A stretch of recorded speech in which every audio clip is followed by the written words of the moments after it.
All right, in which case, with no further ado, thank you very much, Vic Smith, who is from Surrey Police and is the Surrey Police Design Out Crime Officer. I think I've got that right. That's right. You can more formally introduce yourself, but thank you so much for joining us this evening and sharing your time with us to give us some tips and tricks on crime prevention and some information around burglary prevention as well. So I'll just hand it over to you. Thank you very much. Okay, thank you. Thank you, Charlie. That I haven't seen that video before, but I'll have to put that one on file to for a later date. But it does remind me of the fact that you may be surprised at this, but the only truly private part of the home is the interior. Surrounding gardens and paths are semi-private space. Say semi-private because actually, as a homeowner, you do have legal obligations under the Occupiers Liability Act to ensure that spaces around the house are safe for trespassers. And you have a duty as an owner-occupier of premises to persons other than visitors in respect of any risk of their suffering injury on the premises by reason of any danger due to the state of the premises or to things done or omitted to be done on them.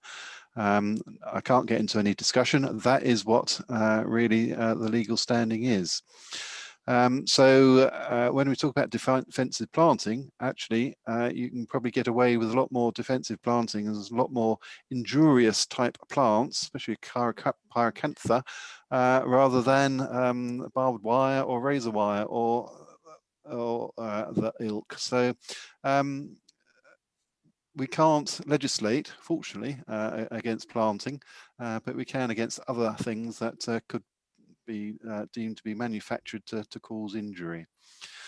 So the Highways Act 1980 actually creates the offence of a nuisance should barbed wire or other such toppings overhang a footpath or road if it can cause injury to persons or animals. So if you do live with a property adjoining a public footpath, you do just need to be aware of that.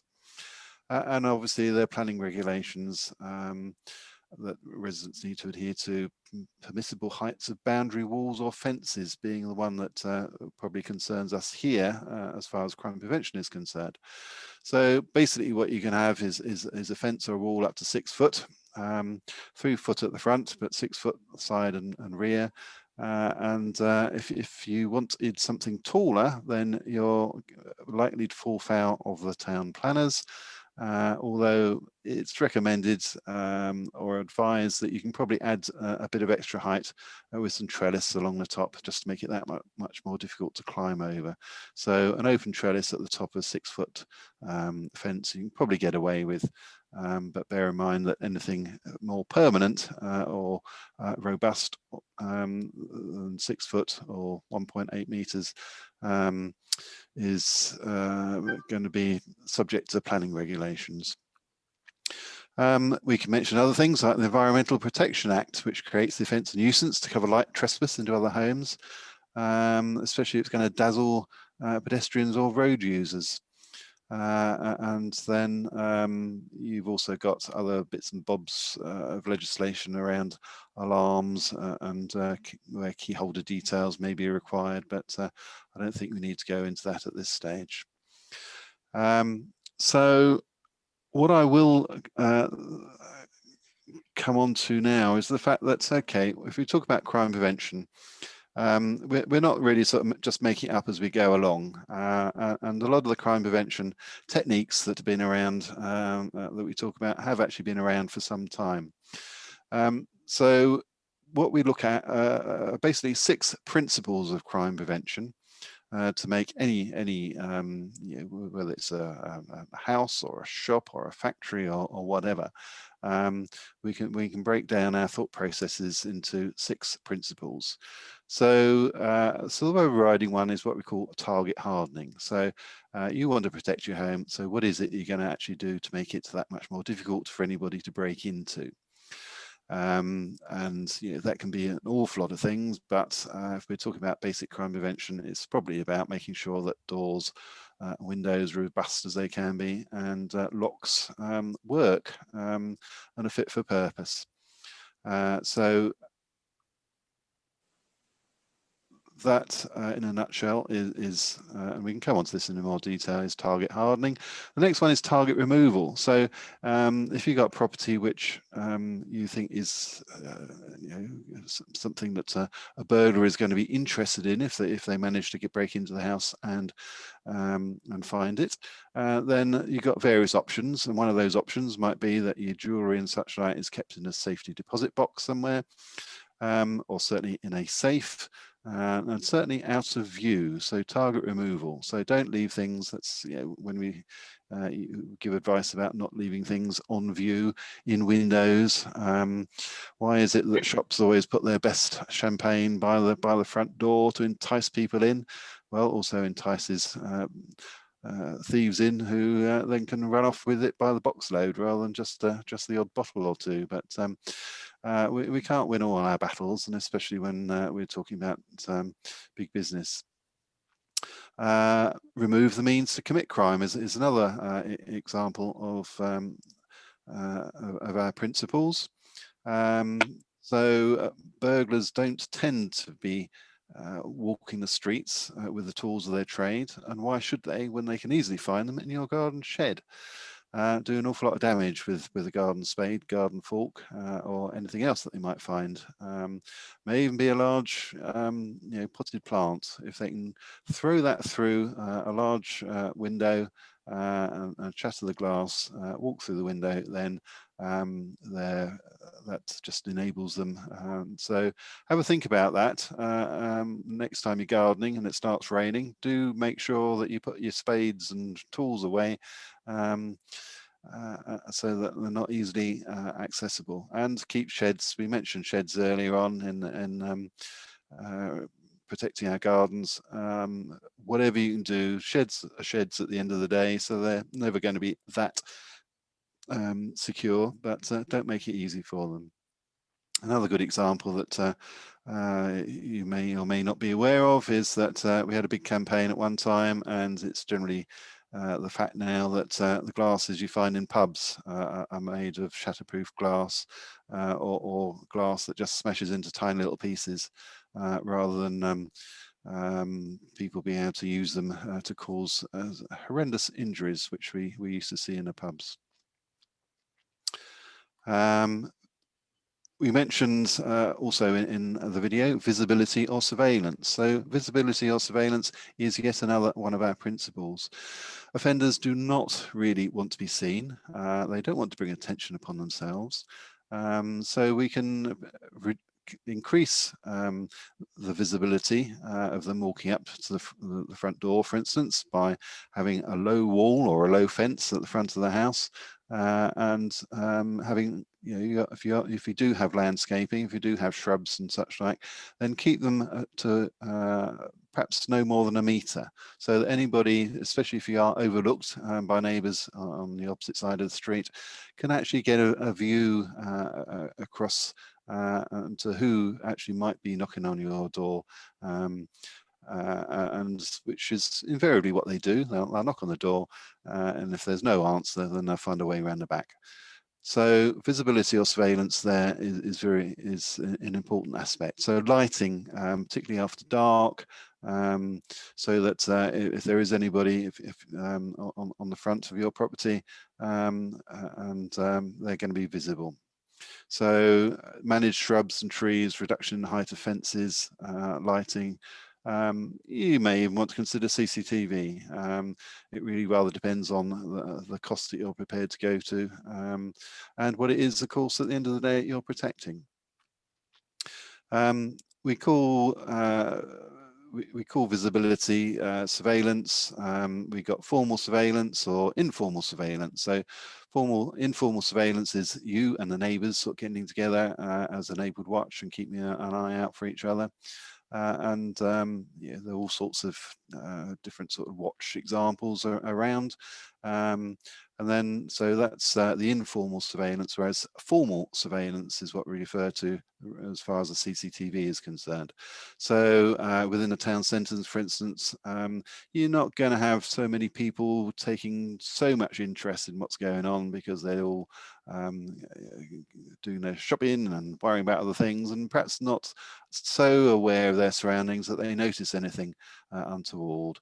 And that's where CCTV in town centres can actually be an excellent tool to provide some reassurance and to keep an eye out from a distance on anything going on, and and be used to identify and follow individuals suspected of any offences.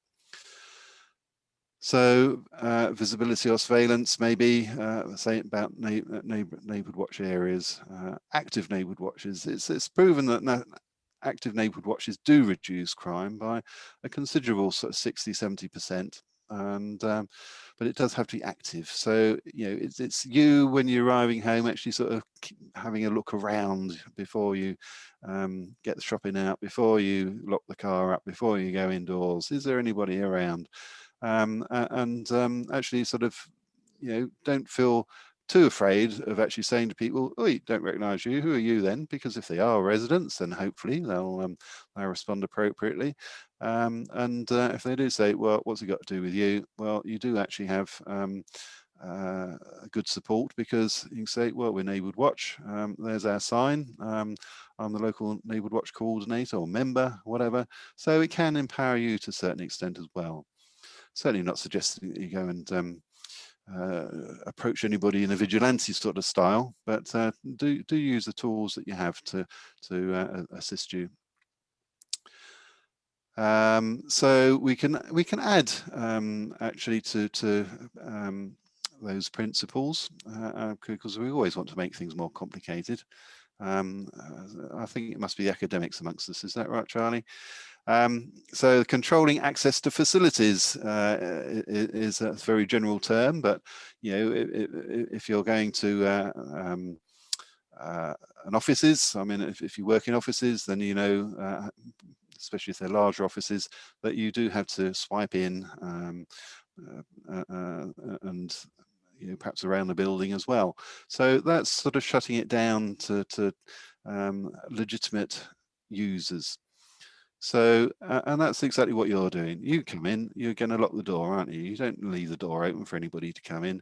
So that's controlling access to facilities. But it's also making sure that those locks and the gadgets that you do have are actually doing what you want of them. An incident, or numerous incidents in Ashford a few years ago, where someone quickly realised that people were coming in, shutting the door behind them, not necessarily locking it, raising the handle and thinking that it was locked. And it wasn't. So all Billy Burglar had to do, and I'm not sure we ever did find out who it was go along, dead of night, open the door and go in and help themselves. Because some of these locks aren't always straightforward. I'm a great believer in putting a key in the door and turning it. You know where you are with that. But some of these multi-point locking systems don't always work in the way you might expect them. So just have a think about that, and do double check that. Don't lock yourself out though, but just make sure that it is doing what you expect it to do. So it's all to do with spindles and split spindles, but we won't go into that. Reduce the payoff is another one. So Billy Burglar is looking for some money for whatever. It may well be to obtain some drugs. It may well be to pay off his someone that he owes money to, etc., etc., or provide an income for his handler. So they're looking for an easy opportunity, and they're looking really, like aren't we all, for the bargains. So we're looking for what we can get the most from, and Billy Burglar is doing exactly the same. Now, it's actually reckoned that whatever they may steal, they probably actually only get 10% of its value anyway. So they start off on a back foot as far as that's concerned. It's going to be a potentially big loss to you. You lose a laptop worth £400, and he'll be lucky if he gets £40 for it. Laptop's probably not a terribly good example because no one very rarely gets stolen these days, but you get my drift. So if you can actually reduce the value to the burglar less because it's perhaps marked in some way, forensically marked, and that's where our good friends Selected DNA, Smart Water and such like come in, so that actually it becomes too hot to handle and actually not worth the effort. Because his handler is certainly not going to want property that is marked anyway. Because if it can be marked and referred back to your good selves, that means that it puts them in your house, for instance. So they really do not want that. Now, in my career, I stopped a few burglars, say a few, walking down the road with ill-gotten gains under their arm. And if they're not going to actually admit where it's come from, then we have a big problem because we may well suspect that the property is stolen, but from a police point of view, we do have to prove that. So that's where forensic marking can come back in as a powerful tool, because actually we can check it. We can say, oh, I know, yes, this belongs to Charlie. We go around to Charlie and she says, yeah, I was burgled last night and that is my telly. So we can then prove the offences. So it works on a number of levels. But they don't want property that is too hot to handle. They don't want property that is further reduced in value. And they certainly don't want property that can be identified as coming from where the place where they've stolen it. So it's all very well marking property, but the big deterrent is the stickers that you put in your windows to say that it's been done, and potentially on the items themselves. And the last is a sort of overall environmental design. So I'm involved in environmental design where I can with new builds. So part of my designing out crime officer's hat is working with the architects, the developers, to put in all the things that we know do actually reduce crime, to stop the burglaries and such like. So it's making sure they've got certificated, tested doors and windows, and decent fences, lighting, landscaping, side gates, lockable, decent sheds, etc., etc. So we do work very closely with certain architects and developers to achieve that. Unfortunately, they don't all. But it's also only recently that building regulations has actually asked for security within new buildings. Doesn't go quite as far as we'd like it to go for technical reasons, but it's a big step in the right direction, because until a couple of years back, there was no requirement for any builder to put in any security into any building whatsoever. So you buy your new house or whatever, assuming that perhaps all that might be in place, and that's what we're suffering from now, is the fact that generally it isn't, and hasn't been, because it is that much more difficult to put it in after. So looking at a bit further, we also call that crime prevention through environmental design, and that includes landscaping as well. So it covers really anything to do with new builds. I'm just wondering where we are in Ashford. So St Michael's Road, I don't know if anybody remembers the old St Michael's Road, and St Michael's Road was rebuilt. That was all to secure by design standards. And I'm not saying that it doesn't stop people having their sort of social issues, but there's not been one single burglary reported, and very little vehicle crime, and very little antisocial behaviour in the vicinity as well. So it does work. Various other designs over at Stanwell New Start, and in fact the new sort of college site is all sort of secure by design specifications as well. Been working very closely with Bronwyn there to make sure that those blocks of flats, whatever you may think about them,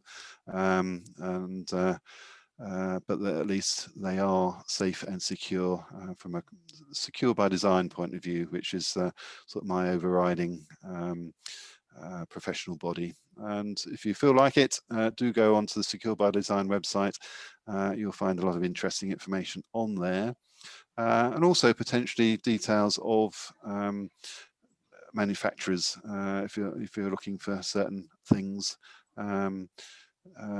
We do have a sort of police preferred specification, and the manufacturers themselves do sign up to Secure by Design so that they get a bit of publicity from that, and we know then that they've gone through a process, and we're happy to point people in their direction.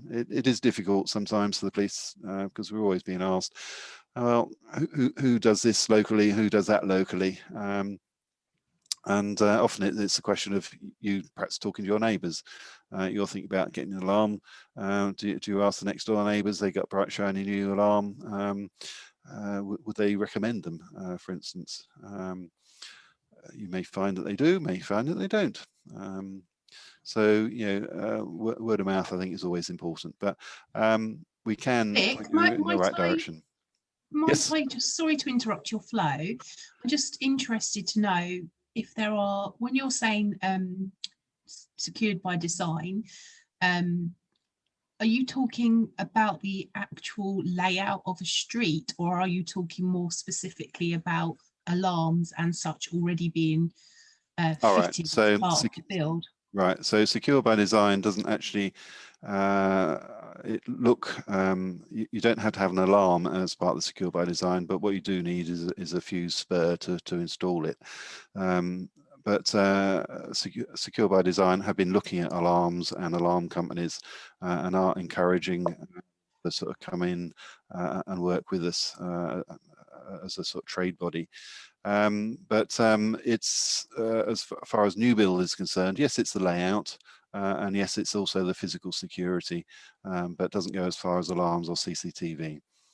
I just wonder if there are any key principles that you apply in that new design that we could retrospectively kind of learn from and try and implement it, if it's perhaps yeah, absolutely. It's the same principles that we've really been sort of talking about, but so it's making sure that you've got surveillance, for instance. So the front of the houses, are they open to view? Are they well lit? Are there lights by the doors, for instance? You know, you should have at least the lights coming on over the door, so you can see who's at the door from inside and potentially from outside. Do you have a light over the back gate? Maybe a good place to put a light.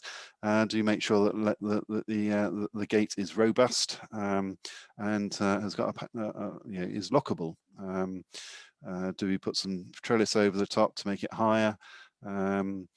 It was mentioned earlier on, and I'll probably mention it again as we go through. Wheelie bins. Wheelie bins should always be behind a locked gate because they just make life so much easier for the burglar to jump on the wheelie bins, up over the gate or the fence, etc. So, I mean, you can look at the design of the fence, for instance. So, you know, if it's a post, concrete posts, where the fence panels are designed to slide down between the posts, then you can actually slide them up. So we do actually see a lot of access to gardens by just pushing the fence panel up and crawling underneath. Thank you very much. So have they been secured properly? So we would look at the design of the fence and make sure that they're fit for purpose for new builds. For those that are keen to achieve the Secure by Design award, and you know, we don't not everybody wants to do it. Certain companies are happy to do it. Others think it's going to cost them money. And actually it doesn't at the end of the day. It costs them much more to put in decent security, but their thought process is that they don't want to pay for anything they don't need to. It's not their problem. They've sold you the house, the rest of it is down to you. Interestingly, where we do work with companies that are building estates and then carrying on managing them, they're very keen on secure by design, because they know that the products going in are going to save them an awful lot of hassle over time. So they are fit for purpose. So you look at front doors. So you go to a testing station and then you watch some paid thugs beating the hell out of a door. And you know full well then that, well, as long as it passes, of course, that door has gone through a testing process. And not even my colleagues with a big red key would have, no, they'd certainly have difficulty getting through that door. So they don't actually like me very much. But you are then assured that no one's going to come through that door. Why is it that your back door is treated differently to the front door? When we know that burglars coming through the back door, why isn't the back door as secure as the front door? Well, I'll never be able to work that one out.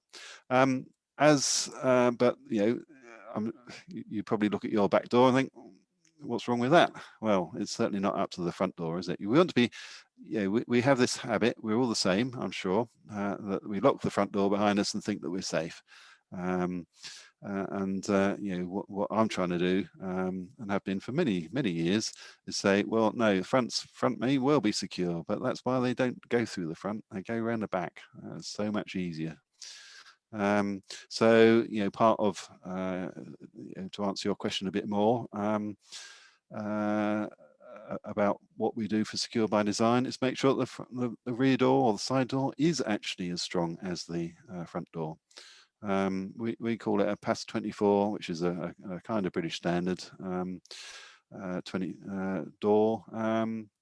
And if you've got a garage attached to your house, the up and over door of the garage is generally pretty useless, and it's always going to be. But if you've got an adjoining door, is that also a robust? That should be as strong as your front door and your back door. So it's second guessing how they're going to get in, and generally we do know through experience.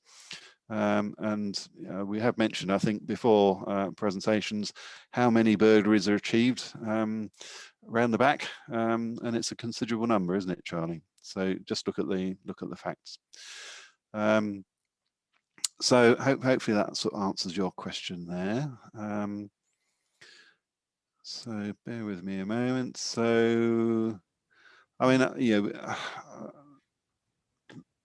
target hardening. I mean, it's trying to make it appropriate. Someone got some real metal gates and grills to install over there. Patio doors, which don't look pretty, I must admit, but he felt that that's what he had to do to protect them, because we've all got, an awful lot of us got patio doors. They're what we want to give us access to social space outside. How secure are they? How safe are they? The salesman. On that point, could I just like 3-star lock cylinders? They're relatively cheap to buy. Yep. And it does make it a lot harder for people to get in. Yes. Especially the anti-snap ones. Yeah. Well, I mean, getting more specific, your lock should be up to the latest standards. How often do we change locks? Probably not very often. Have you changed the lock since you moved in? All that sort of thing. So I've always done that first thing. Well done. A lot of people don't, I can assure you. Latest standards do move with the times. So it's not actually lock snapping, lock bumping. If you're not sure what that is, then do look it up. But the Euro style locks are very susceptible to that, especially the older ones, unless they are to the latest TS standards. You hopefully, haven't checked recently. I haven't managed to find my way into a DIY store for a long time. Hopefully that's all you can buy, but you may tell me You can still buy you can still buy the rotten old ones. Okay, so always look for the latest standards, that's for sure. So yeah, I mean, yeah, absolutely, more specifically, but I was thinking about glazing. I mean, you know, a few years ago I would have said no one breaks glass. Chances of them cutting themselves and leaving DNA and all that sort of thing, no, you know, they're not going to do it. Sadly, that's all they do now. They just, you know, either hit it with a big hammer or something, and just smash the glass, which breaks into smithereens, because under building regs it just needs to be tempered glass rather than laminate glass. So laminate glass, you know, being thicker isn't always easy to retrofit either. So if you are thinking about replacing doors and windows, then you know, do talk to me about what sort of standards and what really you should be thinking about. So that's target hardening, target removal. Going over that again is, well, especially with, you know, with vehicles, we're getting a number of vehicles broken into. No, I'll rephrase that. We're getting a number of thefts from parked vehicles overnight. Ashford Commons, Sunbury Commons, Stanwell, where actually people are, you know, because they haven't locked their car for whatever reason, but someone's snooping around in the middle of the night, just really pinching whatever it is that they find in the car, and that might be, you know, half-empty packet of fags or a bit of loose change for the parking, or it could be other things like, you know, laptops and wallets and all sorts, which is, you know, people leave all sorts of things in their car. So target removal is about not leaving anything in the car, preferably locking it as well. But I'm not sure about why people aren't locking cars. Remove the means to commit crime. Bins, wheelie bins. Yes, well, let's move over that one. But they have enabled so many burglaries over the years. Visibility, surveillance at the front, and elsewhere. So, and if you've got hiding places or places where people can hide, potentially because you've got alleys and all the rest of it. On the other side of Feltham Hill Road to you've got easy access around the back of the houses, haven't you? I don't know whether you got, you aware around there the access roads that I suppose would have gone to the garages at one time. Certainly back gates to the gardens, sheds and that sort of thing. So yeah, there's some people, Colin and I think Di, you're all over that side of Feltham Hill Road, and I think more recently there's been some activity from youths with slingshots hanging around in the in the alleyways, kind of shooting whatever up at the houses and stuff. So yes, I think you're all quite aware of that, aren't you? Yeah, there's been a couple of instances on Elgin Avenue where catapults with metal balls have been put through upstairs windows. So not very nice. But again, it's the access point. They then flee in their bikes and disappear. So you talk, Sally, about what do we try to avoid in new builds? Well, definitely things like that. I think also over the years there have been lots of fly tipping problems. So at least they're in places. Certainly there are sort of gates and such like, so that white van man, whoever, can't sort of disappear down there at the dead of night and dump stuff. So in that respect, it probably has worked, but there are no real answers to a problem like that once it's there. Extend your garage instead. Make your back garden longer and take it over, maybe. Sorry, who was somebody? Oh, Di, you've gone back onto mute. Is that Di? Yeah, Di. Di, you're on mute. Can you unmute her? Can you unmute Di? Yeah, sorry. You're talking away. Sorry, you have to start all that over again. Sorry. Yeah, I'm down Mornington. So I'm not. I do appreciate what's been going on down the other side. But what we have noticed, and I know Mike's like 2 doors away from me, is round the back. It's very dark with the garages, and we've got sensor lights. I put some up, and neighbours followed suit. But we have found probably the last 6 months, people just start wandering around the back. Yeah. And you know, we will challenge them, but they look at us as like, well, what are you challenging me for? And they just start wandering around the back.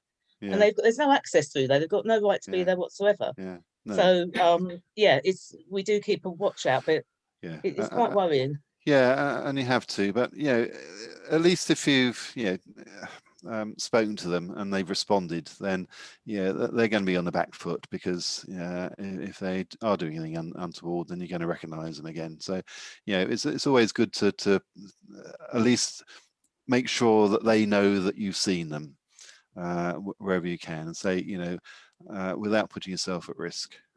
But yeah, these back alleys are always going to be a problem, and there's no easy answers to them. But at least if you've got some lighting down there, then that's good, because in some of these places the gardens are so long and there isn't any power and all the rest of it, so it's difficult. Blocks of garage is always a pain. So selector DNA, we are offering selector DNA, and we're trying to get that out to the residents. I think, Charlie, is that right? We got some for Ashford? I know we got some for Runnymede. No, we haven't been using it in the Ashford area. Oh, right, okay. But at the moment, selector DNA are giving there is an offer of selector DNA, and I'll put that out on my monthly roundup of crimes, so take advantage of that. So instead of something like £60 for a home marking kit, they're offering them to Neighbourhood Watch, I think, for 25. So perhaps that's something to take advantage of. We do get some in now and then, and a couple of years back we were handing it out around the area, but it's part of reducing the payoff. Rule setting is another one. Signs, private, fierce dog, fierce neighbour, fierce Neighbourhood Watch coordinator, anything like that is at least a cheap and easy win. So have a think about signage. And I suppose our overriding principle, it's got to be appropriate, realistic and cost effective. So for instance, people will get burgled and do get burgled, and the first thing they think about is getting an alarm. So they'll ring up a local alarm company who come rushing around there the next day and install it. Have they stopped and thought, actually, what do they want from that alarm? How are they going to respond to that alarm? How are they going to manage it? It's not the installer should be having that conversation, but they don't, because they're very keen on selling a product.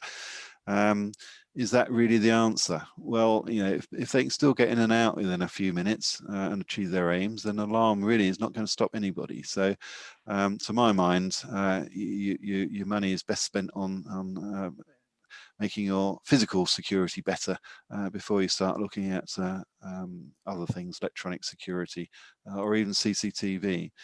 Appropriate. So flimsy little locks on back gates and that sort of thing. Well, get something half decent. I know good padlocks cost a fortune. Appreciate that.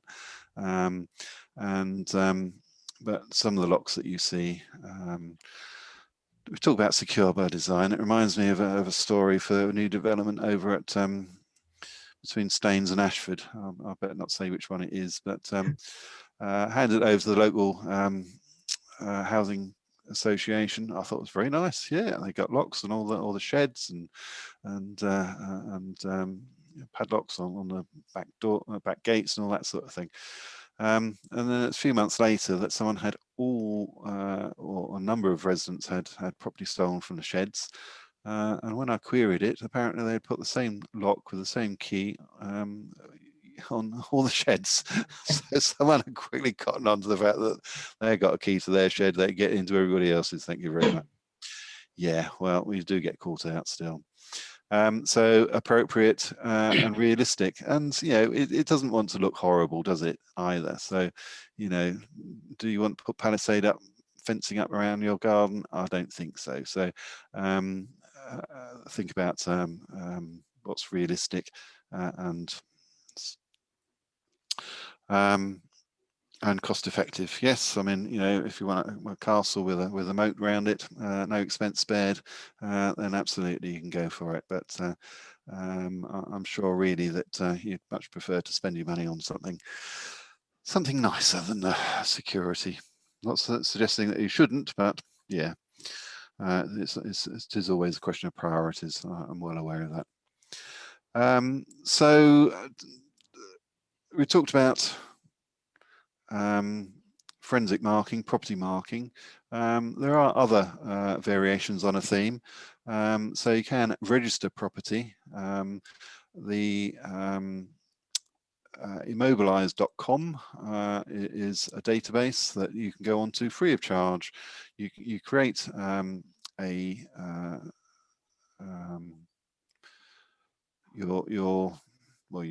you log on, and then you can add anything with a serial number to that log on, and you can update it that you own it, or even update it that you've had it stolen.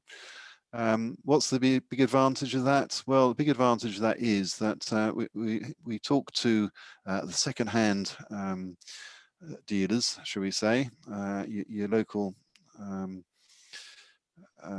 cash converters type places. Every high street has one where you can go in. They're sort of the modern day.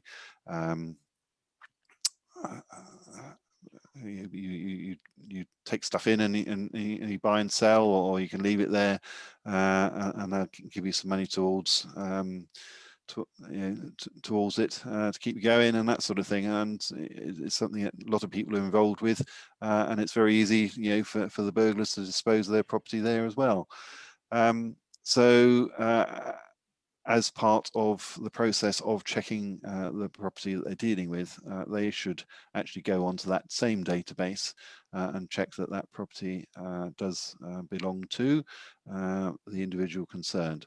So if it is flagged up as stolen, then obviously the person that is trying to flog it has got some questions to ask, and hopefully we've got some details and certainly got them on CCTV, so we can sort of further inquiries along those sort of lines.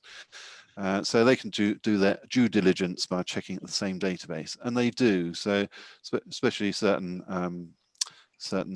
national chains. Mike, I think you got your hand up. Yeah, I just wanted to ask something. Can you hear me? Yes. Oh, you can. I know you were talking about sort of people when they get in, they're maybe only in there for a couple of minutes, and you're talking about keeping your valuables sort of not on display. Yep. What I was just interested to know, historically, or information you got, how much time would a person or a burglar likely be spend upstairs in your house? I'm just talking about you talk. Yeah. So generally, valuables. yeah. So I think it's fair to say that, you know, most people will keep. What are they after? They're after cash and jewellery. Yeah.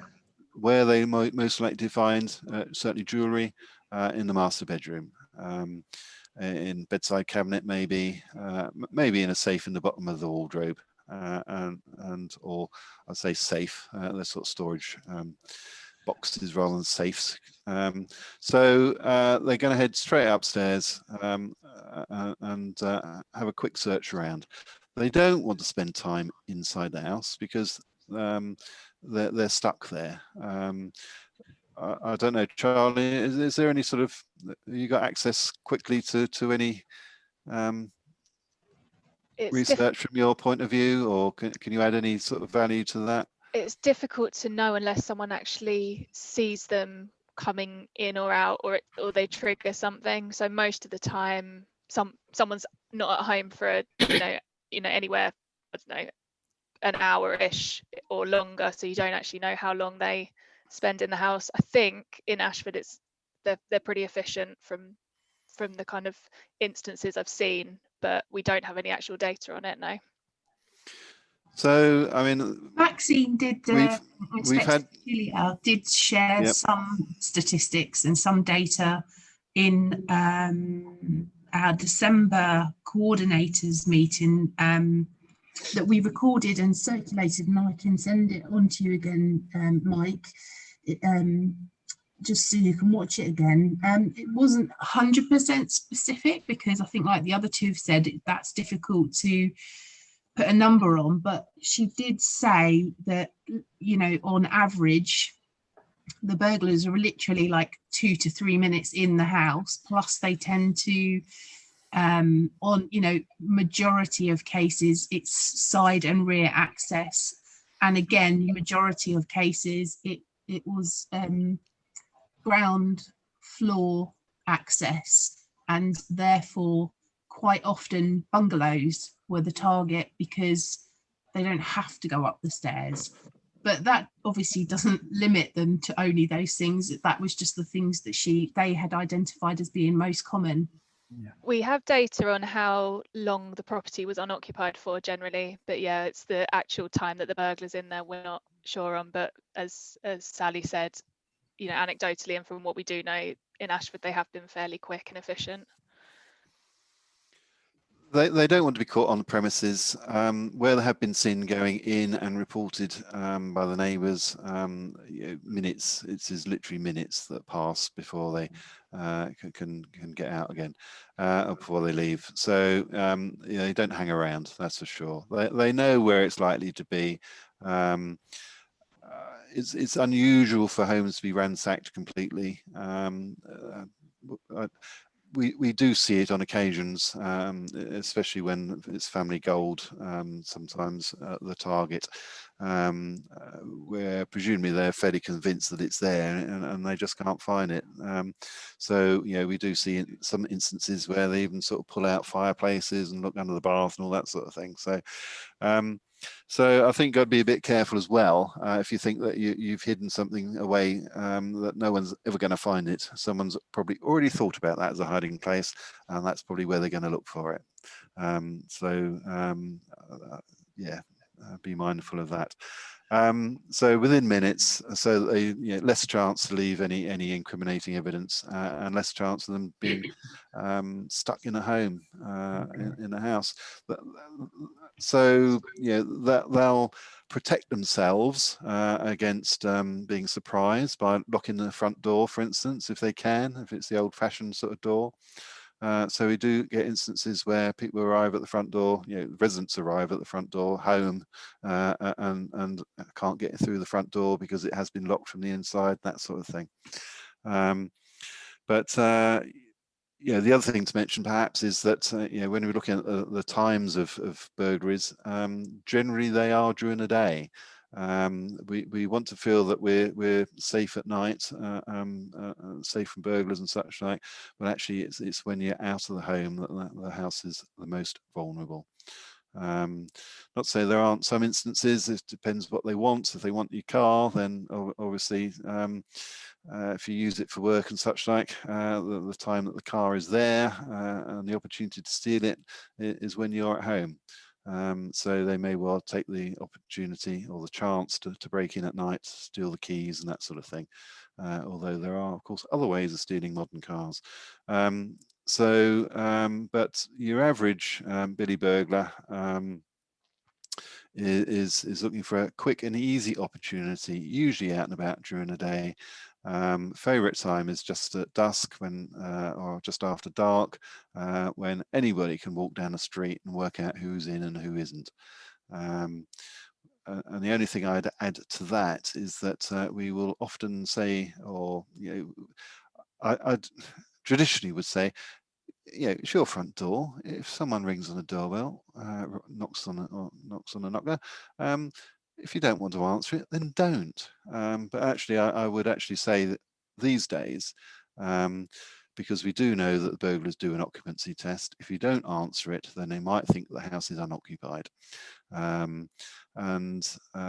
Within certain sections of the community, especially where you've got the elderly at home with you, you might say, you know, to nanny and granddad, don't answer the door. And there may be language difficulties as well. And we've had a number of incidences where the burglars have actually been confronted by the residents who have failed to make themselves known at the door. So, you know, I do suggest now that you don't have to open the door, but just make sure that people are aware that you are in. So you may have lights on, you may not have lights on. You know, many houses you live at the back now, so the lights at the front may not be on. So have a think about that as well. You know, even if you're at home, try and make the house look a little bit occupied, and certainly after dark, make it look occupied with perhaps some lights on timers and that sort of thing. I'm aware that I've rabbited on for a little while. I think we covered, I mean, so Immobilise is part of CheckMend, which is the National Mobile Property Register, which is linked into the Police National Computer. So that if someone is stopped walking down the road with something, let's think about something electronic, and has a serial number and it's been registered on that database. We don't like the look of them. We don't think it belongs to them. So we can actually do a check on that serial number. You know, if it says that it belongs to Sally and Rich, then great. Well, and it is you, then fine. Thank you very much. Have a good evening. If we don't think that they are Sally and Rich, then obviously they got a bit of explaining to do. So it helps all round in that respect of just updating your valuables on that system. It is part of Secure by Design preferred company, so it has gone through rigorous tests to make sure it's as safe as it can be. I'm not sure with electronics data these days, you can say it's absolutely safe. It's as safe as it is at the moment, and hopefully keep an eye on updating it when they can. And yeah, that's useful. I mean, our guys do go and knock doors down and find a lot of property, which we know is come from dubious means. And it's very frustrating if we can't actually prove where it's come from, where it's been stolen from, and all the rest of it, because we have to prove that it's stolen, and it's rather galling actually having to give it back as well. So it's Immobilise. I'm just going through a few bits here. The bit about burglars really, being efficient in getting into the house and how much time they spend around the house, and actually how much time they spend around the area as well, the area that they know, and they know that they can escape from, so they know the escape routes, etc. And we refer to that as optimal foraging, and we're all good at it, and we don't want to waste time in the supermarket looking for stuff. We know where it is, we go straight to the aisles, we buy it, put it in the basket, and we go and buy it. And isn't it really frustrating when the supermarkets change things around, which they do deliberately. So at the moment, in your area, must admit that we haven't had too many issues. I wouldn't say it's zero, but the issues have reduced considerably because people are at home during the day, or more people at home during the day. But as part of our burglary inquiries, we are extending inquiries to reckon up to sort of 400 meters around the attacked house. So from our point of view, from our patrol's point of view, we've produced forager maps, and patrols are tasked to areas, and that 400 meter mark is marked on the maps to hopefully, when they got a bit of downtime, not they get much downtime, whether you call it downtime when they're out on patrol, but if they're not otherwise engaged, then they can be in those areas, keeping an eye out or deterring. And that's all part of cocooning as well, and looking after an area, and either be there to catch the burglars or be there to deter them. So if we can talk about the 5 Ds: deter, detect, delay, deny, and defend. So that all sort of fits into it as well. So there's lots of different ways of looking at crime prevention. Do you think we should wrap it up at that, Vic? I'm just conscious of everyone's time. We're at time. I'm a little bit tired, so. No, I know that feeling. So you mentioned a couple of things that you wanted me to cover, though. Was the okay, so I don't know whether you mentioned it, Charlie, when I wasn't here, but we are referring to the operation in Ashford as Operation Impulse. Yeah, so that is official now. So if you've got any information regarding anything untoward, then and certainly if you're putting anything out on social media, then #OpImpulse would be helpful, and mention that in any telephone calls or online reporting as well. And that's specific to burglaries. Yeah. So oh, right. residential burglaries. Yes.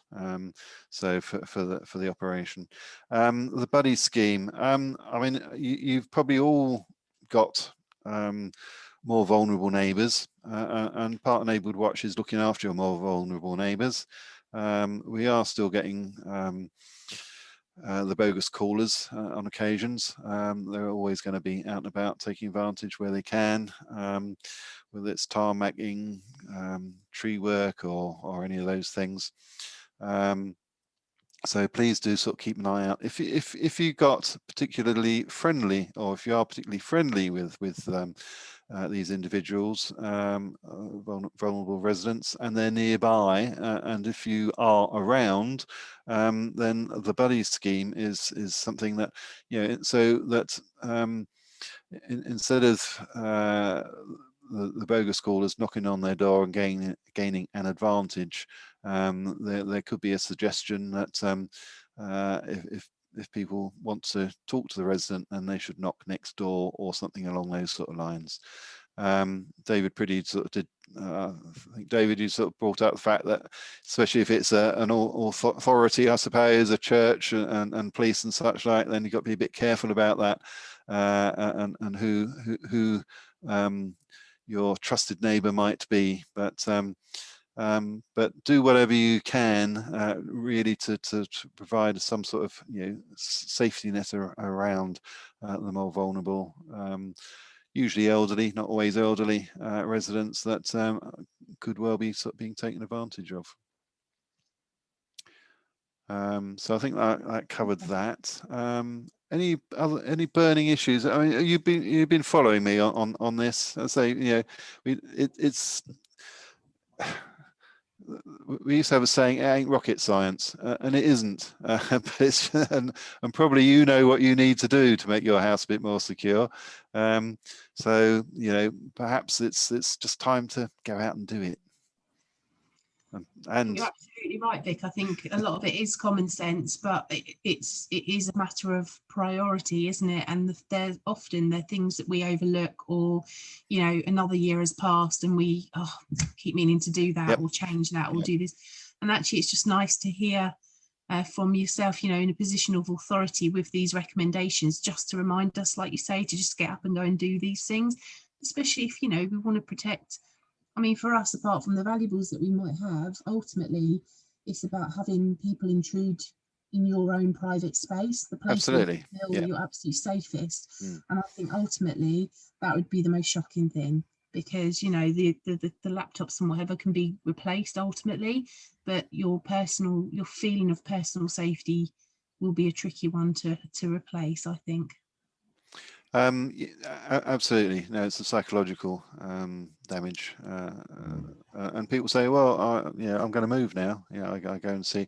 Generally, I go and see people after they've been burgled. Which is rather defeats the object of the exercise.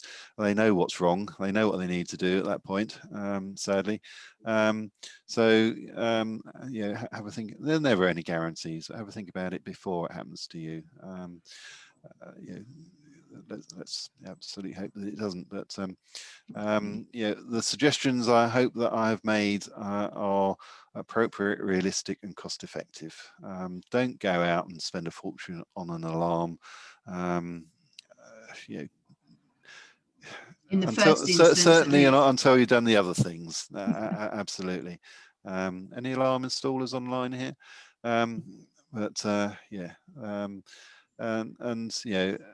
If you are thinking about an alarm, then actually think about why you want an alarm, how you're going to manage it. If you're away for periods of time, then it's brilliant. If you're out from dawn to dusk, then great. You've got that sort of protection. If everybody around you has got one, unfortunately, perhaps you do have to keep up with the Joneses and get one yourself. Otherwise, you're going to be the most vulnerable in the street yourself.